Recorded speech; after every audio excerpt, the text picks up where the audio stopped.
Today, our topic will be exploring what makes relationships ideal or toxic, whether they're with family or friends. When we talk about relationship, people mostly think that the meaning of relationship is about a romantic way. And people nowadays, they will say, I ship them when they think that the two people has a great chemistry. And I think this is the reason why a lot of people began think about the relationship, about the meaning of relationship is about a romantic way. But in the reality, we have various types of a relationship, right, Vic? Well, if we want to talk about relationships, we have to go back to the actual meaning of relationships. Relationships is a meaningful connection between two individuals which form emotional, social, familial, professional, or romantic bonds. Relationship aim to provide support, growth, and a sense of belonging. And they are built on trust, communication, and mutual respect. As we know, relationships are such a big part of our lives, and each type of relationship has its own dynamics and challenges.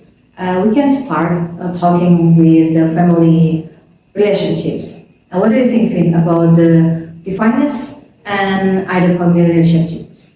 For me, an ideal family relationship is rooted in unconditional love, mutual respect, and open communication. It's about creating a safe space where everyone feels supported and valued, even during tough times. Yes, I'd add that understanding and accepting each other differences also plays a huge role. As we don't know family in this world, no family in this world is perfect.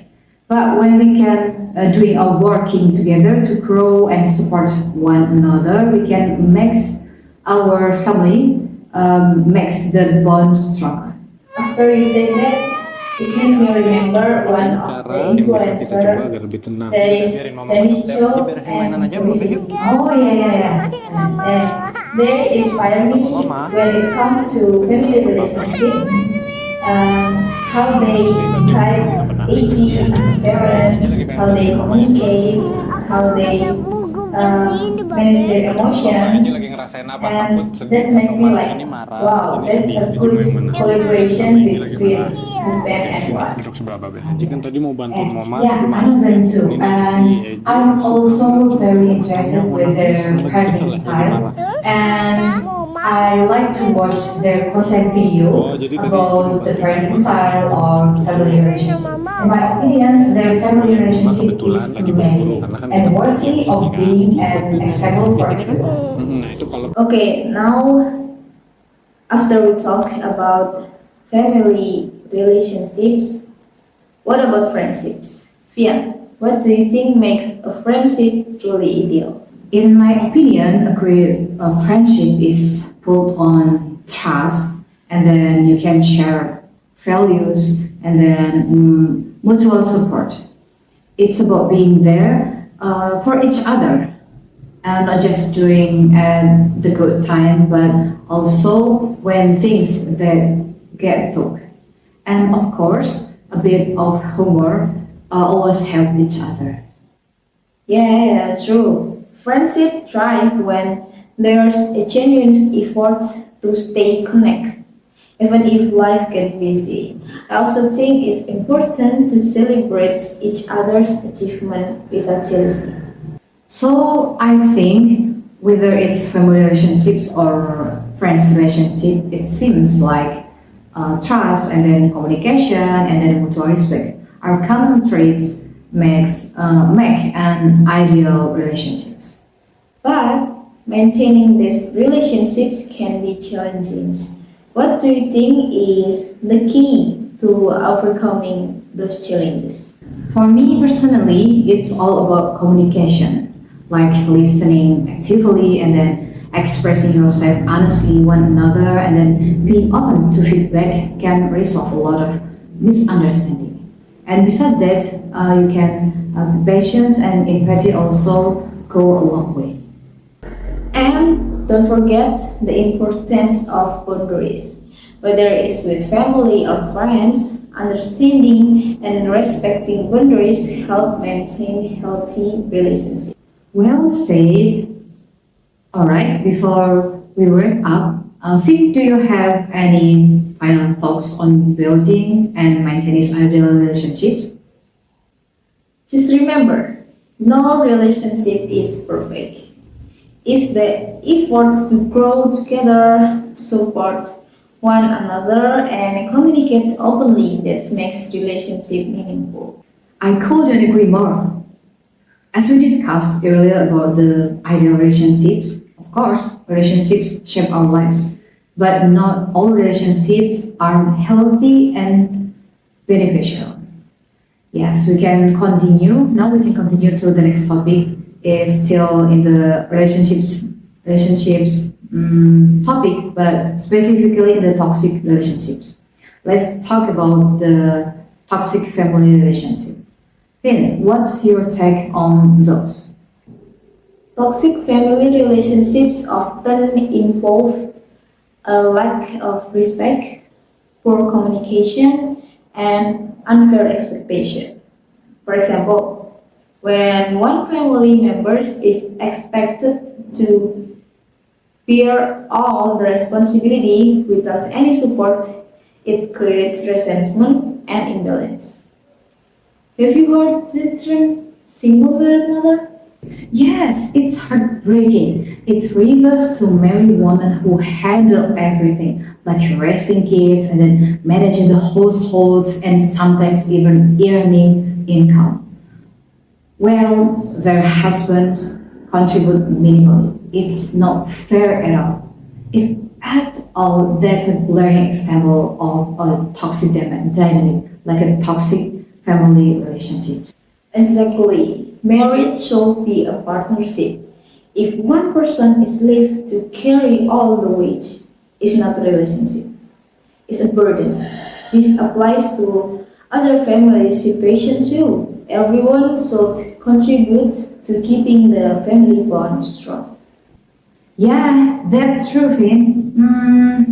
And by the way, now I'm very curious about the toxic friendship. What do you think about the things that makes a friendship toxic? A toxic friendship often involves manipulation, jealousy, or a lack of reciprocity. For instance, if one friend always gives and the other one always takes without appreciation, it's draining. Friendship should be about mutual support and joy, not constant effort from one side. Yeah, I've seen that happen. Some stay in such friendship or of cool or of being alone. But it's important to recognize when a relationship harms you, harms your well-being. Absolutely, and the same principle applies. Relationship, whether it's professional or personal, shouldn't feel like a one-way street. If you're the only one trying to make it work, it's worth asking, like the song of a line of the hook, is it worth it? At first, toxic relationships might seem harmless, even loving. They often begin with charms, affection, and promises of a bright future.